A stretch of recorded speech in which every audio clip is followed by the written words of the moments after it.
Hello, internet friends. So I got a story that you're not going to believe.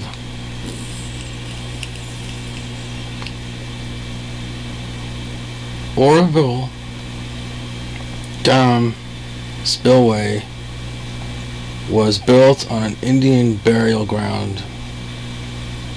I have the archaeological report.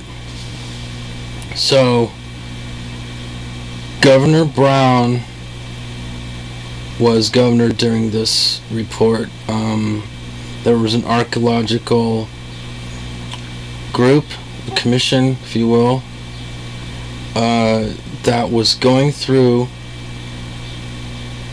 this area of the Oroville Dam spillway.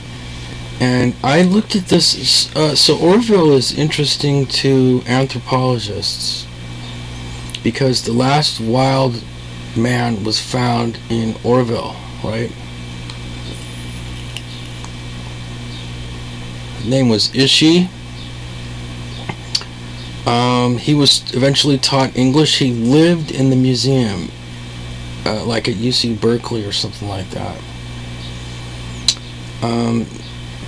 He gave all kinds of insights to Native Americans. Anyway, there was a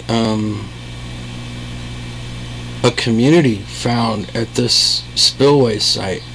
They traced the arrowheads, and they were finding houses. And the first pass I went through the document, I saw ancient remnants of European-style houses. So this site there in the area of Oroville is interesting. There was a variety of houses, mud hut type, different wood frame. They found fireplace hearths. Some of them were occupied more than once. So it's interesting that not only was it sort of an Indian burial ground, but that a long time ago, people who made arrowheads had European-style houses. So that's something you don't really come across, like arrowheads, fireplace hearths.